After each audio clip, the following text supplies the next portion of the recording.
We are greatly honored to have with us the Honourable, the Chief Justice Sundaresh Menon of the Supreme Court of Singapore to deliver the keynote speech. Chief Justice, please. Thank you, Michelle, and thank you, Davi, for those kind words. Ladies and gentlemen, a very good morning. It is a privilege for me to speak to you at the commencement of this year's SIAC Congress. In a format that's obviously a little different from that of previous years, this being the SIAC's first virtual Congress. That is but one of the many consequences of the global pandemic that has profoundly disrupted the patterns of international travel and commerce and the rhythms of our daily lives. For the courts, the pandemic forced us to confront the urgent challenge of sustaining access to justice and keeping the rule of law alive and well amidst a public health emergency. In the aftermath of COVID-19, we will need the rule of law more than ever. It is only against the backdrop of clear and stable rules and an efficient and accessible justice system that society can begin the work of reorganizing contractual relationships and restructuring troubled businesses. International arbitration has long been a close partner of the courts in sustaining the rule of law, especially in the context of cross-border commerce. As the global economy navigates continuing restrictions on travel and the disruption of global supply chains and the labor market, it is timely that we critically examine the extent to which international arbitration does or does not meet the demands and basic values of the rule of law, and to the extent it might not, whether this offers cause for concern. This is the subject of my address this morning. I will approach this in three parts. First, I will outline the content and purposes of the rule of law and identify two objectives of the rule of law that I believe call for greater attention than they have hitherto attracted. I will then consider the extent to which international arbitration can claim to advance these values and purposes. First, by evaluating the common structural features of international arbitration against them, and then by assessing the practice of international arbitration against the rubric of a particular rule of law value, that of accessibility and its dimensions of speed and affordability. In the third and final part of my address, I will draw a set of conclusions on the trade-offs that international arbitration has drawn as between its pursuit of rule of law values and other objectives. I will close by proposing an additional value, which I suggest should now take its place within the pantheon of rule of law values, especially in this age of uncertainty, and which I suggest is a value that arbitration is uniquely capable of embodying. Let me begin with the content and purposes of the rule of law. This has been a central ideal in liberal political morality for centuries, first articulated by Aristotle, and then developed by thinkers ranging from Fortescue, Locke, and Montesquieu in the medieval and Enlightenment eras, to Dicey, Fuller, Dworkin, and Raz in more modern times. But the edges of the concept have blurred over time, and with that has come some erosion of its meaning and reputation. The rule of law has been disparaged as an exceedingly elusive notion, a self-congratulatory rhetorical device, and even as nothing more than magic words to justify any conclusion. While these labels are undoubtedly and unfairly hyperbolic, it is nevertheless true that the rule of law remains an essentially contested concept. And that is largely because politicians and philosophers across the ages have treated the concept as a working political idea, liberally modifying it to suit their diverse needs. For the rule of law to remain a useful concept, we should revisit its building blocks. I therefore propose to consider the concept of the rule of law as a set of values generally recognized as essential to the proper functioning of a legal and political system. This is a formal and largely neutral definition into which we can incorporate certain undisputed and perhaps indisputable elements. While there continues to be intense debate over whether substantive ideals such as democracy and human rights have a place within the concept of the rule of law, in other words, whether we should adopt a thick conception of the rule of law, a degree of consensus has coalesced around its formal and procedural aspects. These, therefore, will be the premises of my discussion. The formal aspects of the rule of law focus on the content and promulgation of laws, most famously represented by Fuller's 8 desiderata. That laws must be clear, consistent, practicable, stable, and of general application. They must be publicized and applied prospectively and administered in a manner that is congruent with their purpose and content. Although some of these values, such as publicity and prospective applicability, are more directly relevant to enacted laws rather than to processes of dispute resolution, I suggest that we can readily see how other values, such as consistency of outcomes, practicability, and the clarity and stability of processes, are equally applicable and essential to dispute resolution. The procedural aspects of the rule of law center on the institutions of justice and the processes by which they adjudicate disputes. These include the principles of natural justice, such as the right to be heard, the impartiality and independence of adjudicators, and the safeguards of transparency and open justice. A further dimension is access to justice, which requires processes for dispute resolution to be reasonably fast, efficient, and affordable. To these, I would add the principle of proportionality. Proportionality complements the goal of accessibility by requiring the nature, complexity, and cost of the processes and solutions offered by the justice system to bear a suitable relation to the nature, complexity, and size of the legal problems that are before it. In comparison to the content of the rule of law, much less attention has been paid to its purposes.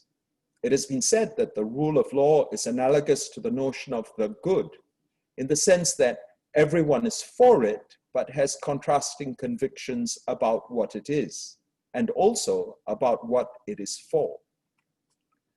I believe it's not enough for us simply to recognize that the rule of law is a virtue.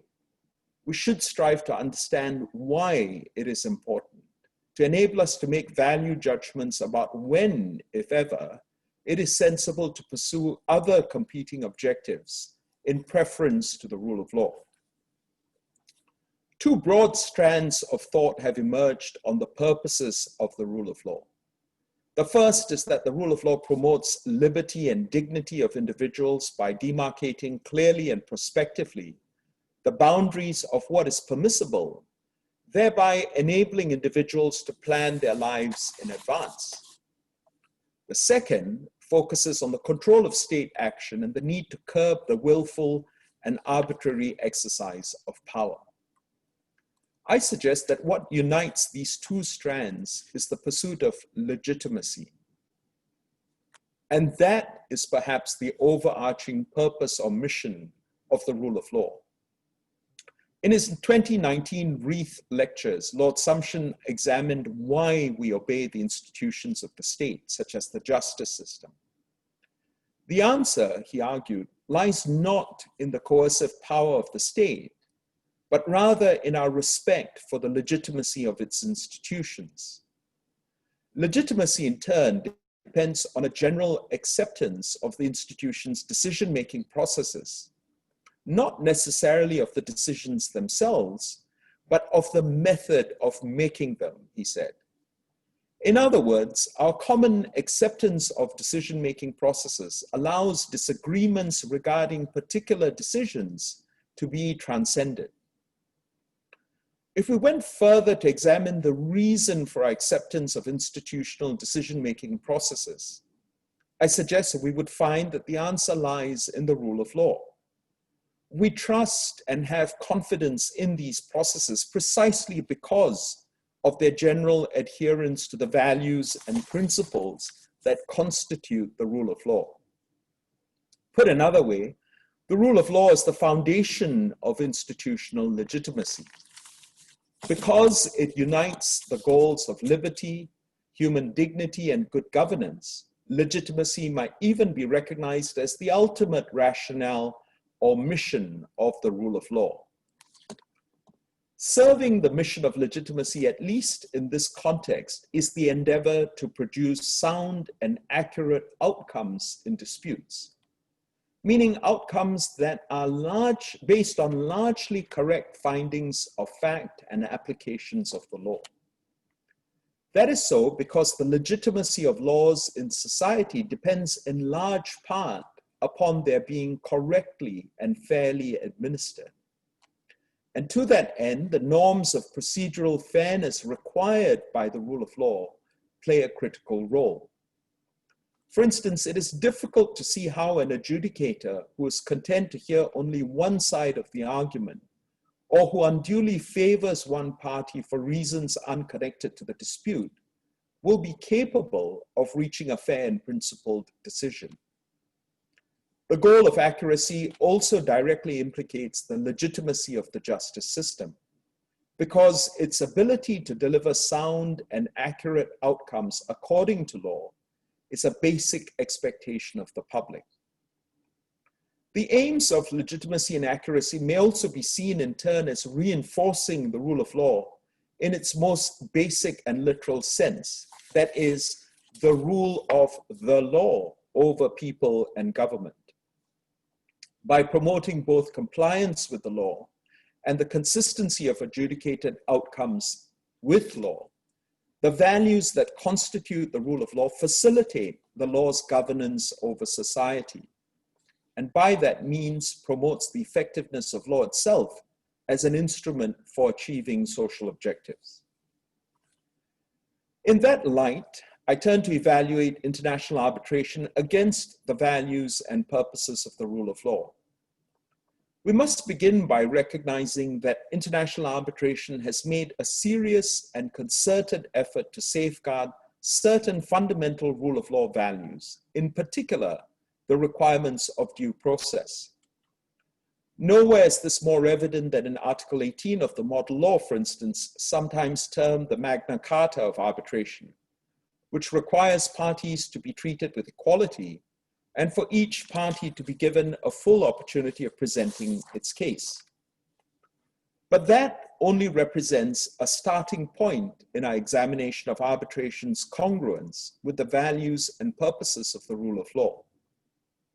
I suggest that in the final analysis, what emerges is the conclusion that international arbitration can claim to support an attenuated model of the rule of law. I will explain this by first surveying four key features of international arbitration: its consent-based limitations, the confidentiality of arbitral awards, party appointment of arbitrators, and finally, the general absence of a right to a right answer. I begin with consent. The parties' agreement to submit disputes to arbitration remains the foundation stone of modern international arbitration and the precondition for any valid arbitration. But the fundamentally consensual nature of arbitration gives rise to some constraints, which also limit arbitration's ability to give full expression to the rule of law. Let me offer two examples. First, because arbitration is tethered to consent, it has historically struggled to deal with disputes involving multiple parties, some of whom may not be signatories to the same, or for that matter, to any arbitration agreement. In the absence of consent, this has limited the ability of tribunals to join non-parties to or to consolidate arbitral proceedings. The problem is summarized thus in an ICC report on multi-party arbitrations. The difficulties of multi-party arbitrations all result from a single cause: arbitration as a contractual basic. Only the common will of the contracting parties can entitle a person to bring a proceeding before an arbitral tribunal against another person and oblige that other person to appear before it. Now, this long-standing constraint has only become more acute with the ascendance of international arbitration as the dispute resolution mechanism of choice for cross-border commercial disputes, which have grown more complex and multipolar. This was precisely the sort of dispute that arose in the Astro litigation, which involved various companies from two media conglomerates that were all participants to the dispute, but not all of which were parties to the arbitration agreement. On appeal, the Court of Appeal declined to read a provision in an earlier version of the SIAC rules in a manner that would permit the tribunal to join non-parties to the arbitration without the consent of all the existing parties, emphasizing that forced joinder is utter anathema to the internal logic of consensual arbitration. With the updating of the SIAC rules in 2018, the ambiguity in that provision was removed. From a rule of law perspective, the difficulties generated by arbitration's limitations in effectively managing disputes involving multiple parties and contracts go beyond the inefficiency of multiple proceedings. There is the risk of contradictory findings and outcomes, which can undermine individual rulings and encourage an unseemly race to enforcement. It can also raise the specter of double recovery and is inimical to the rule of law values of certainty and consistency. Gabrielle Kaufman-Kohler has warned that this is a risk that threatens the system of arbitration as a whole, because a system that produces inconsistent outcomes is one that loses credibility, and with credibility, the confidence of the users as well as of the governments which back the system. These remarks also echo the need to sustain the legitimacy of international arbitration, which is contingent on its users' trust and confidence in its processes.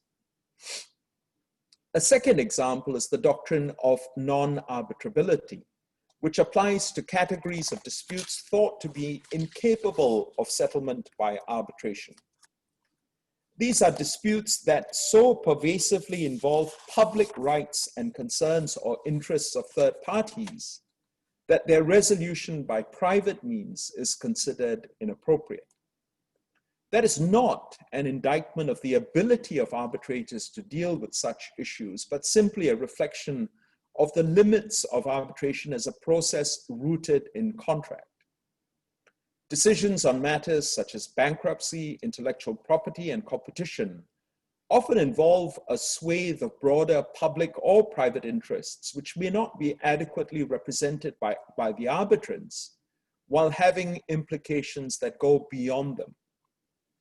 Because arbitration is constrained by the privity of the parties' agreement, it strains to support the participation of non-parties with connected rights and interests, or the organization and consistent treatment of these rights and interests. That was why in Larsen Oil, the Court of Appeal held that claims concerning unfair preferences or transactions at an undervalue in the context of insolvency are not arbitrable. The outcomes of these claims directly affected the interests of a broader pool of creditors, most of whom would likely not be parties to the arbitration. The effectiveness of the statutory collective enforcement procedure also demands that all such claims be consistently resolved, and arbitration is simply not well positioned to promote that objective.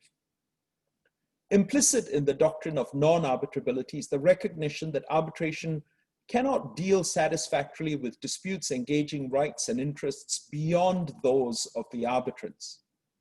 And the solution has been to exclude these disputes from arbitration. From a rule of law perspective, this means arbitration cannot contribute as fully to the law's governance of these matters as the courts, whose jurisdiction is founded upon basis other than consent. But that is better than the damage to the legitimacy of arbitration that would follow if disputes were heard and decided on a fragmented basis without accounting for the rights of at least some affected parties or the operation of overarching regulatory schemes established in the public interest. I turn to a different facet of arbitral practice, which is regarded by many as one of arbitration's primary attractions, namely the confidentiality of proceedings, including that of arbitral awards. Although a handful of arbitral institutions have made efforts in recent years to promote the publication of arbitral awards, it is safe to say that publication remains a largely uncommon practice.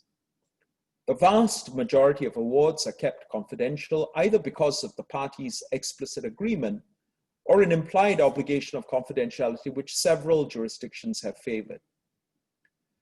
Jeremy Bentham famously said that where there is no publicity, there is no justice.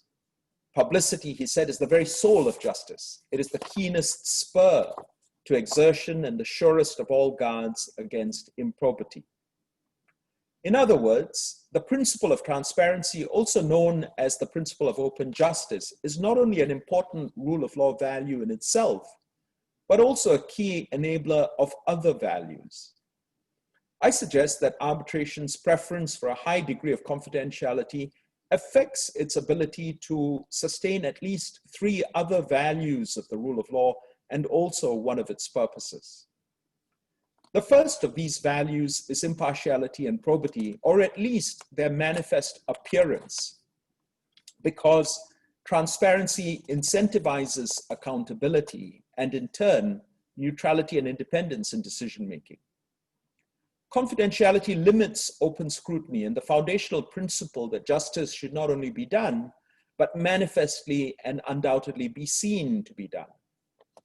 There is therefore a connection between transparency and the preservation of public trust and confidence in the process of decision-making. In other words, its legitimacy. Second, there is often an important but overlooked relationship between transparency and efficiency in international arbitration.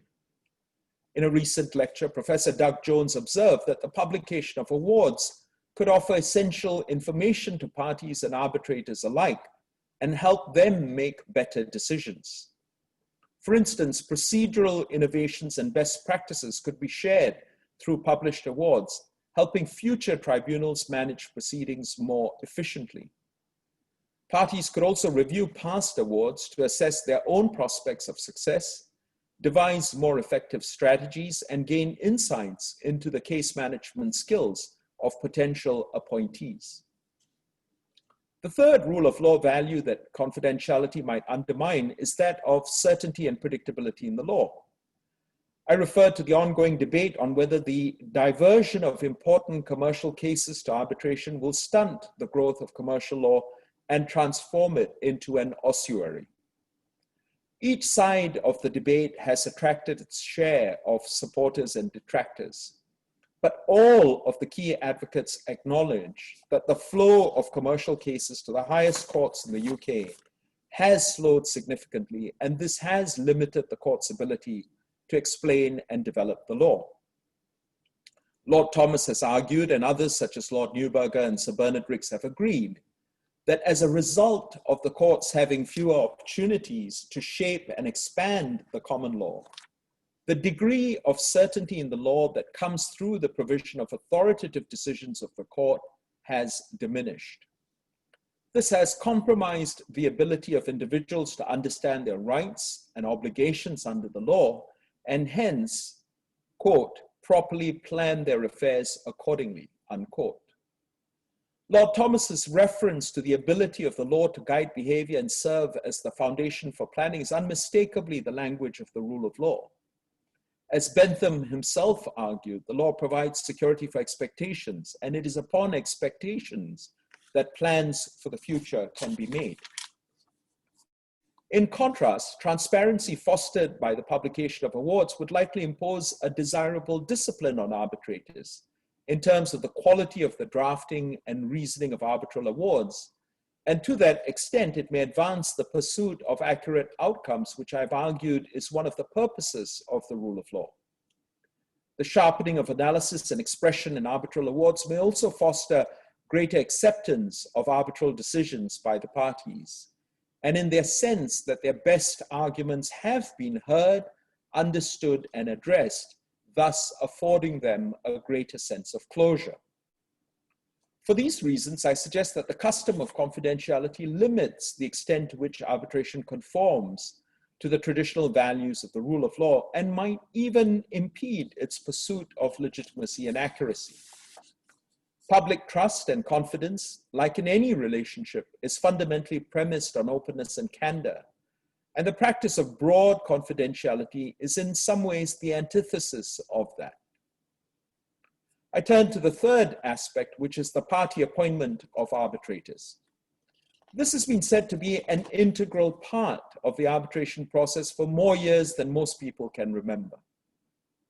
In the most recent edition of the White and Case Queen Mary University of London survey, the ability of parties to select their own arbitrators was identified as the fourth most valuable characteristic of international arbitration. It is unsurprising then that the rules of leading arbitral institutions all support the party appointment of co-arbitrators. Notwithstanding its popularity, the party appointment of arbitrators is an issue of abiding controversy. One of its foremost critics, Professor Jan Paulsen, has argued that the practice is a moral hazard and fundamentally at odds with the very concept of arbitration. The late Professor Hans Smit has even suggested that the reality is that, in his words, many, if not most, party-appointed arbitrators respond to their personal incentives and become, to a certain extent, party advocates within a system that expects them to behave objectively, close quote. These views appear to be backed by anecdotal and even some statistical evidence, the latter indicating that in more than 95% of cases, dissenting opinions were written by the arbitrator appointed by the losing party. In a 2017 study on party-appointed arbitrators conducted by Berwin Leighton Paisner, 55% of respondents who had sat as arbitrators reported having experienced a party-appointed arbitrator trying to favor the appointing party by some means. And 70% of respondents who had acted as counsel recounted situations where they believed a party-appointed arbitrator tried to favor the party who appointed him. In a lecture I delivered in 2016, I suggested that we must clarify and refine our understanding of the proper role and expectations upon the party-appointed arbitrator and manage the risk factors inherent in this practice so as to meet the party's legitimate expectations of fairness and maintain confidence in the institution of arbitration. These elements, procedural fairness and confidence in arbitration, are respectively a value and a purpose of the rule of law. And the practice of party appointment of arbitrators seems at least potentially out of line with them. On the vital issue of confidence in arbitration, it has been suggested that the ability to select one of the arbitrators gives a party a sense of control and of proximity to the arbitral proceedings, and that this engenders confidence in the process and its outcome. Charles Brower argues as follows, and I quote, "Parties will generally have greater faith in the arbitral process if they themselves are the creators of the tribunal that will judge them. There thus seems to be a close nexus between the perceived legitimacy of international arbitration and the party's appointment of the arbitrators," end quote. I respectfully disagree. When one considers why the faith of parties in the arbitral process might be said to be increased by the practice of party appointments, one encounters reasons that I suggest are unconvincing, such as the expectation that a party-appointed arbitrator will actually pay attention to the party's case, or a desire that financial incentives of appointment will lead the party-appointed arbitrator to favor the case of the appointor. If these truly are the reasons why party appointments are said to enhance confidence in arbitration, then with respect, I see this as an indictment of arbitration and its legitimacy rather than as cause for celebration. But the more critical point is that the concept of legitimacy that I've discussed is fundamentally different from the legitimacy that Charles Brouwer has written about.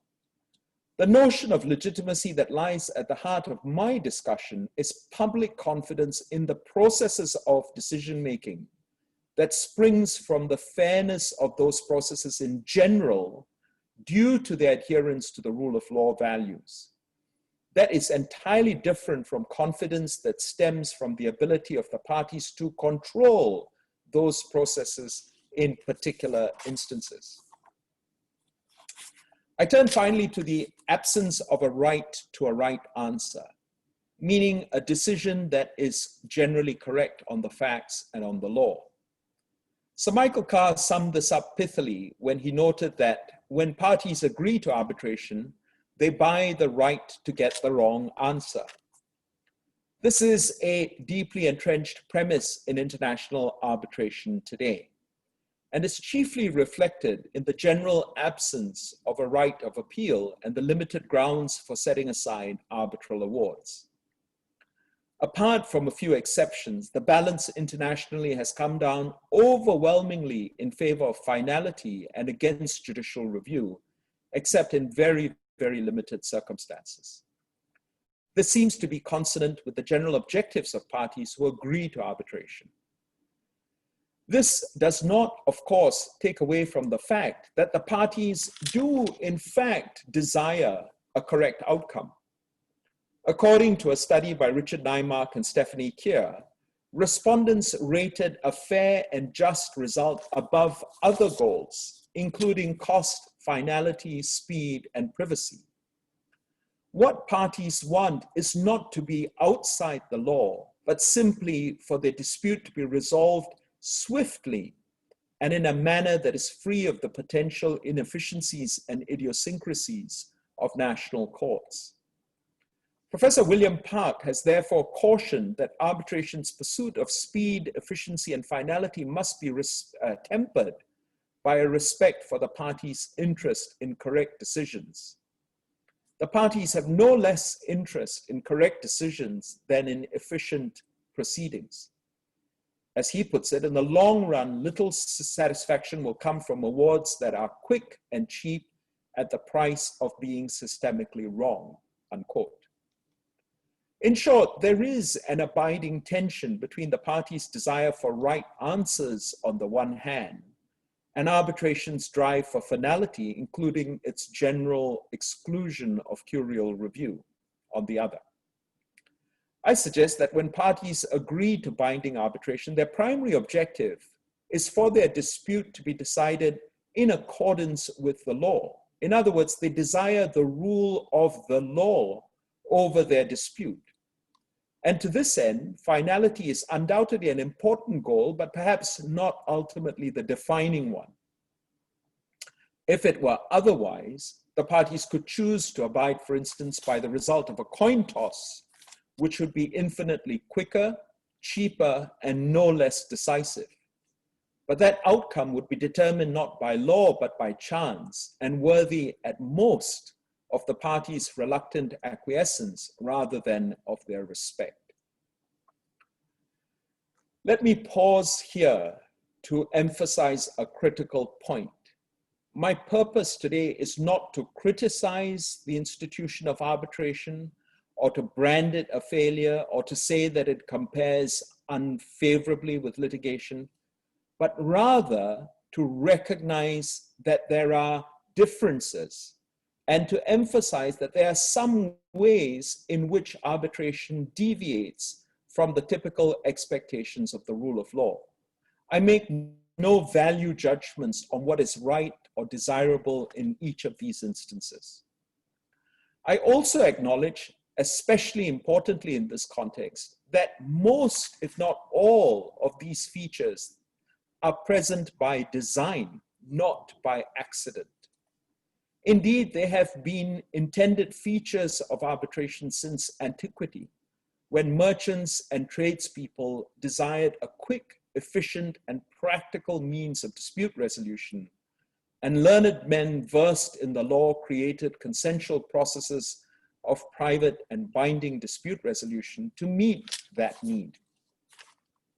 it is remarkable how resilient some of these features of arbitration, which were invented to suit the commercial needs of ages long past, have proved when we compare them to the model of arbitration that we know today. But the same, I suggest, cannot be said in respect of arbitration's speed and affordability, which of course are key dimensions of accessibility. These were key aspirations from arbitration's beginnings, but somewhere along the line, the developing model of arbitration lost its ability to guarantee, or perhaps even to sufficiently value, these values of speed and economy.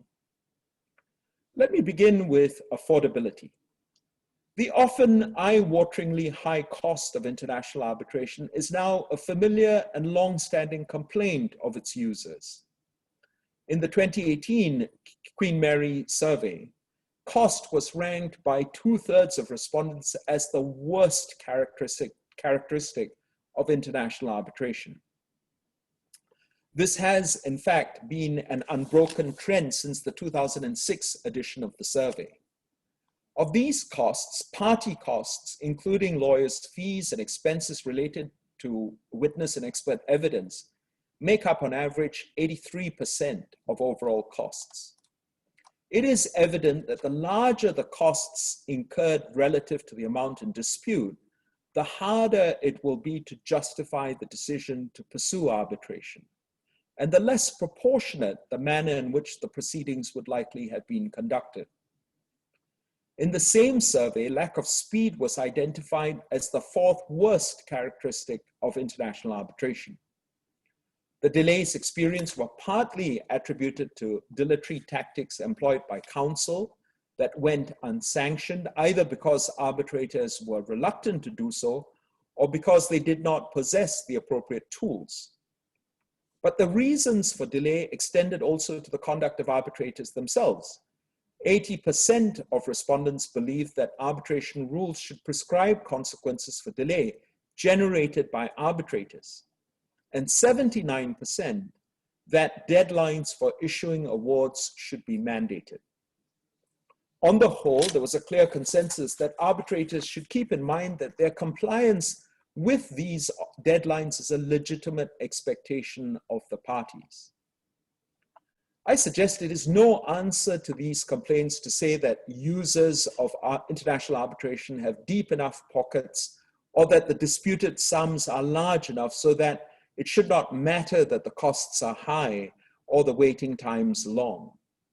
I make 2 points. First, and most obviously, these shortcomings are deeply corrosive of business confidence in international arbitration, which in turn tarnishes arbitration's legitimacy.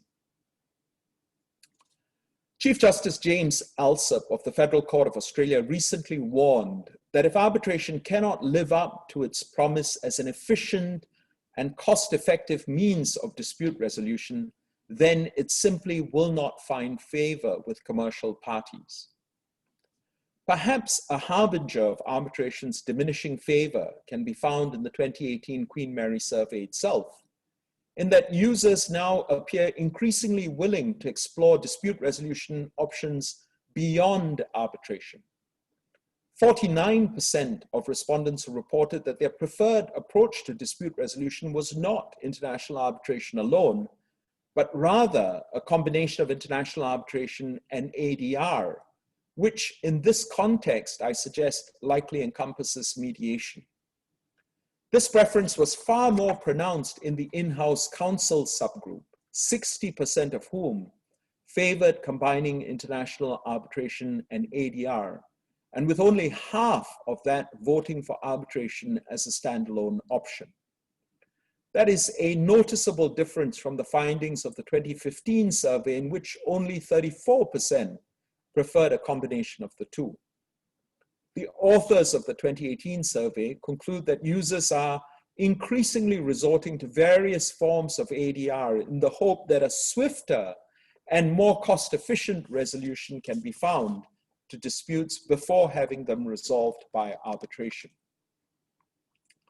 My second point is that from an economic perspective, rising costs and waiting times can drastically increase the stakes of dispute resolution, which are already heightened in a system that lacks a real opportunity for correction of error.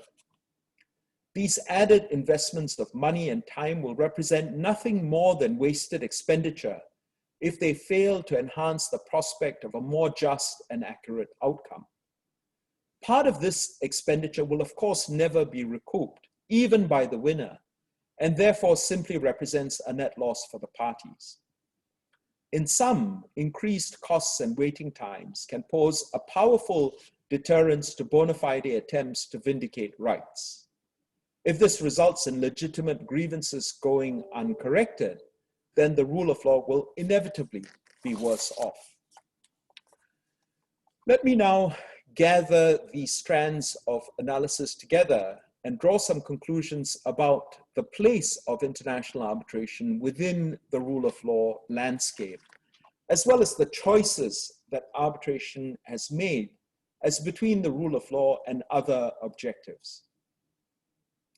The broad conclusion, as I foreshadowed at the beginning of my remarks, is that international arbitration in the form of its most common and preferred features and practices can claim to support an attenuated model of the rule of law. That is because international arbitration, largely as a matter of design, does not commit to a number of key values and purposes of the general framework of the rule of law. First, its limited ability to deal effectively with multiple contracts and proceedings effectively creates a risk of inconsistent findings and outcomes contrary to the rule of law values of consistency and finality. Second, international arbitration is unsuited to resolving certain disputes which involve interests going beyond the immediate parties, with the consequence that it is unable to contribute as fully to the law's governance of these matters as the courts. Third, its predisposition towards confidentiality is inconsistent with the rule of law values of transparency and open justice. As a result, it is less able to guarantee patent standards of impartiality and probity, to contribute alongside scholarship and soft law to the exchanges of best practices that can enhance the efficiency of proceedings, and facilitate the public development of the law so as to guide the conduct of individuals and businesses. Fourth, its long-standing practice of permitting parties to unilaterally appoint arbitrators sits somewhat uneasily with the principle that adjudicators must both be impartial and be seen to be impartial. And this in turn might undermine public trust and confidence in the process. And fifth, its philosophy that parties have no right to a right answer has restricted the avenues for correction of error, which in turn widens the possibility that a portion of disputes will ultimately not be decided according to the law.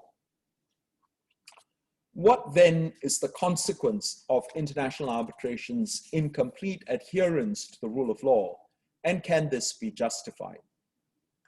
In his path-breaking work, The Authority of Law, Joseph Raz argues that the rule of law, important as it is just one of the virtues which a legal system may possess and by which it is to be judged.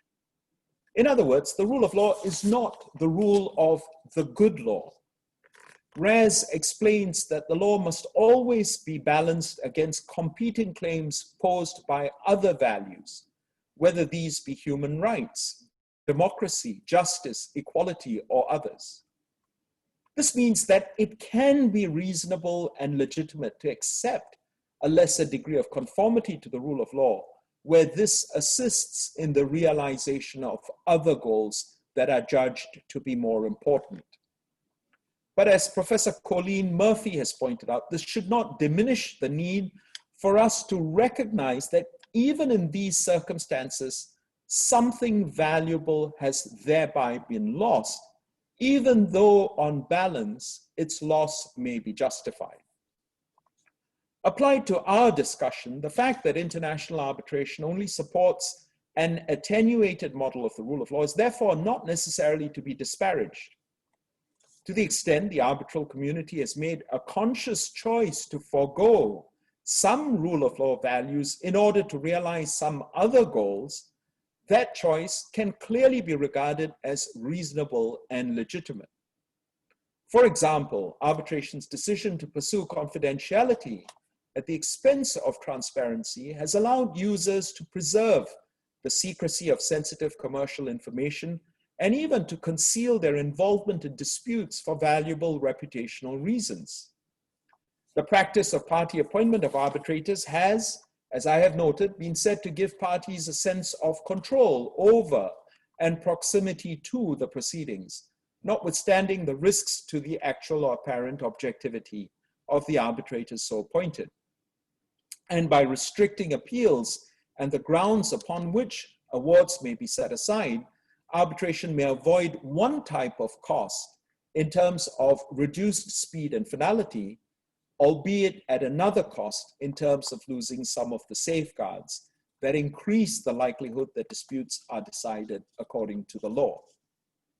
As I have said, my intention today is not to question the validity of these trade-offs or these exchanges, but simply to invite the arbitral community to be cognizant of the cost in terms of rule of law values that is incurred in seeking to advance other objectives, and equally to invite conscious reflection on whether the price is still worth paying. What I have sought to do is to identify a framework and a model to isolate the nature and extent of some of the costs and explain why, in Professor Murphy's words, something valuable has been lost in the balance.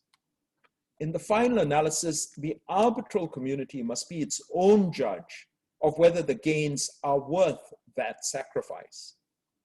But I do suggest that it would be wise, perhaps even essential, for such a process of introspection to be undertaken seriously and periodically. This will enable us to keep pace with the ongoing development of arbitration as we assess whether it continues to provide a service to the commercial community that can fairly be described as fit for purpose. In that process of self-assessment, I suggest that the traditional rule of law values remain an essential yardstick for three reasons. First, because arbitration is unquestionably a full partner of the courts in the enterprise of the rule of law. Second, because the rule of law is ultimately essential to public confidence in the justice system, including in arbitration, and hence to an important extent, its continuing popularity and relevance. And third, because the rule of law framework imposes upon us the useful discipline of identifying what we are giving up, why we are prepared to do so, and whether that trade-off makes or continues to make sense. This exercise, I suggest, is important and worthwhile because nobody would deny that arbitration has changed dramatically over the course of just the last few decades, whether in terms of its reach, the sophistication of its practitioners, the complexity of the disputes that have come to be resolved by arbitration, or the portion of the international dispute resolution space that arbitration has come to occupy, alongside and often at the expense of the courts. And there is every reason to expect that this will continue. But as arbitration grows, so must it mature and improve in its ability to serve its constituents. In that light, let me offer an example of the sort of reflection that might be undertaken. Earlier on, I noted that arbitration's foundation in consent limits its ability to deal with disputes involving interests beyond those of the consenting parties, giving rise to the risk of inconsistent findings on overlapping issues. To the extent there is a trade-off, we might conclude that this is an acceptable one because of consent's own unique benefits, namely its ability to give rise to the customization of the dispute resolution process to meet the particular needs of the dispute at hand. If this results in a process that is consistently streamlined and efficient, then that might well be a good that is worth securing even at some other cost. Of course, this would then invite further reflection, such as whether the possibility of customization and the expected gains in terms of efficiency and speed have been routinely and sufficiently realized to justify the cost. Take another example. I refer to confidentiality as a cherished value of arbitration and counterposed it not only with another cherished value of the rule of law, namely transparency, but also with the aim of achieving accurate outcomes. Let me elaborate on that connection. Court judgments are routinely reviewed and critiqued by academics and in subsequent decisions as part of a systemic effort to correct, refine, and improve the law. By virtue of its confidentiality, the reasoning and outcomes in arbitration are largely exempt from the same scrutiny. If you couple that with the fact that awards are very largely immune from review for error, then you end up with a real prospect that a portion of disputes resolved by arbitration are not being resolved in accordance with the law, nor perhaps even recognized to have been erroneously decided. This might be viewed as an acceptable trade-off if it yields the benefit of speed and convenience, or is tempered by the pervasiveness of impartial and expert arbitrators who are more likely than not to get it right. But if these premises are not true or no longer true, should we simply assume that the trade-off continues to be justified, especially when that trade-off or compromise was brokered in a different age with a different set of operating parameters that might have changed quite dramatically? And if you add to that the somewhat unsettled and potentially unsettling questions concerning party-appointed arbitrators, one could end up imagining a caricature of arbitration. Let me be clear yet again. I am not at all saying that arbitration has failed as an enterprise in the rule of law. Its growing prevalence suggests exactly the opposite. Rather, I reiterate, my purpose today is to suggest that arbitration must continually recall its indispensable role in the rule of law endeavor, and that those involved in its development and upkeep should regularly evaluate arbitration against the rule of law framework so as to determine whether the bargains that were struck during the initial design of arbitration are still respected or even worth respecting in a world that is changing as quickly as arbitration itself. By recognizing the cost that inheres in these trade-offs, we are also led to the conclusion that there can be no reasonable justification where rule of law values are conceded without any returns. In the context of international arbitration, these are the values of affordability and speed, which were once thought, at least by some, to be among its greatest virtues. While significant efforts to address the problem of rising costs and delays have been made, especially in recent years, it continues to take a heavy toll on user satisfaction and confidence. That is lamentable because, as I have suggested, arbitration was once designed, conceptualized as a process characterized by speed, affordability, simplicity, and practicality. The problem of rising costs and delays, therefore, intensely inimical to the original vision of arbitration and strikes at the very heart of what arbitration is or was meant to be. In one of the most enduring and illuminating metaphors in legal philosophy, Joseph Raz summons the image of a knife and compares it to the law, and the sharpness of the knife to the law's conformity with the rule of law. Just as the sharpness of a knife determines its ability to cut, the adherence of the law and the legal system to the values of the rule of law determines their ability to promote the various purposes of the rule of law. If we applied that metaphor to international arbitration, what results is surely a unique blade, sharp in some corners, dull in others, and with the rest of the blade somewhere in between. The metaphor helps us to think about the choices that were made in forging arbitration's blade.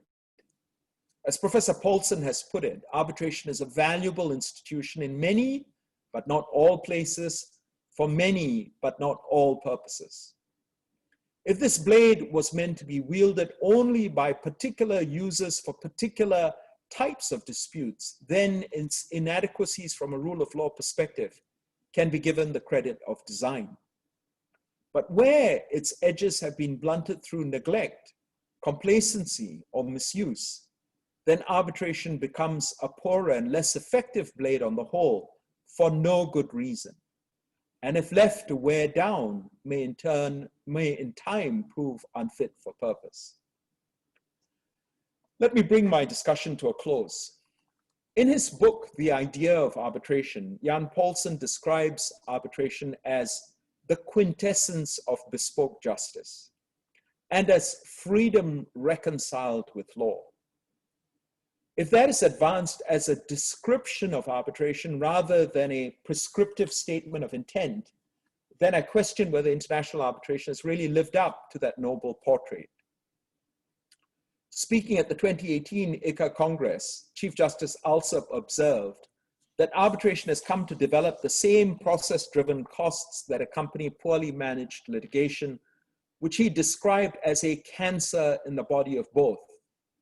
The essential problem, he said, is a cultural one, that parties and their advisors have often ceased to view litigation and arbitration as a species of problem solving.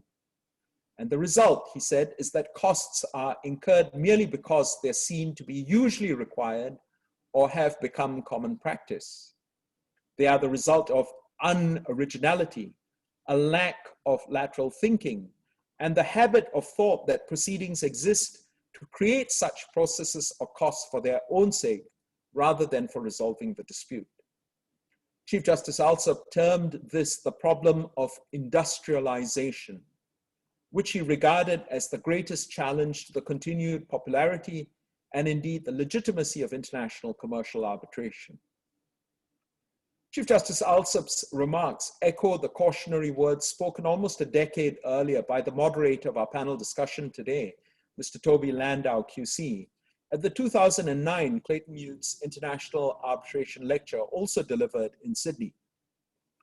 Mr. Landau warned that international arbitration was headed on a dangerous track because of the solidification of a standard model of procedure that had come to constitute the expectations of law firms and tribunals, and yet was increasingly incompatible with the actual needs of users and their disputes.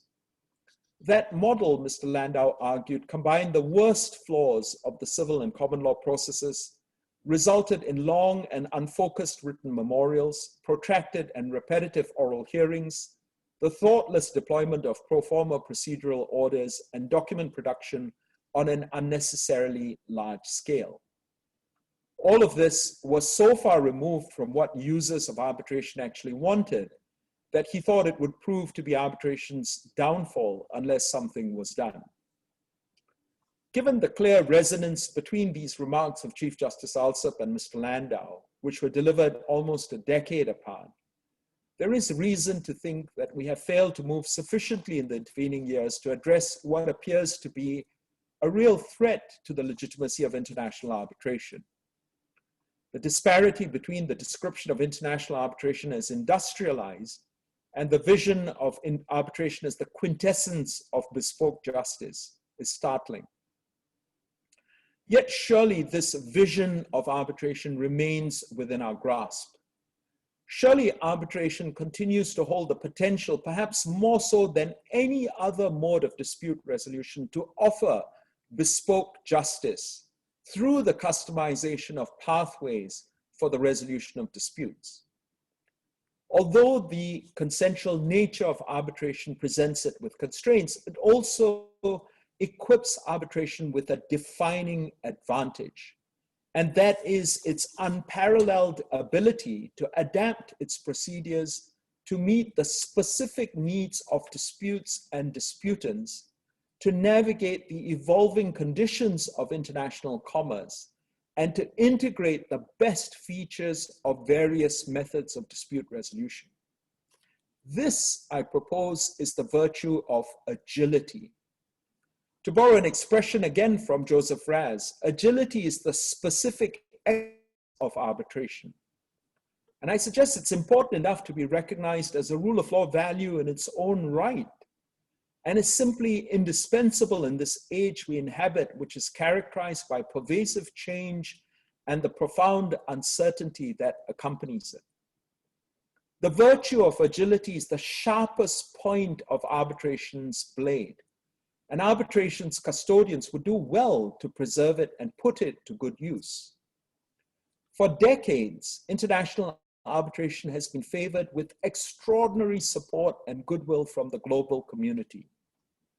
Amidst the paralysis of decades-long struggles to find cohesive multilateral strategies for issues ranging from global health to climate change and the challenge of poverty, the world has somehow been able to forge a set of common solutions to protect and secure the favored role of arbitration. That is a real and frankly astonishing triumph of multilateralism, and I choose to believe that it reflects a deep and near universal belief in the cause of sensible dispute resolution for international commerce. That investment of trust and goodwill must never be forgotten or taken for granted by the custodians of arbitration, in whose hands arbitration's blade now rests, and who are duty-bound to keep that blade at the very cutting edge of international commercial dispute resolution. It has been a great pleasure and a privilege for me to speak to you this morning. I thank you very, very much. Thank you, Chief Justice, for the insightful speech.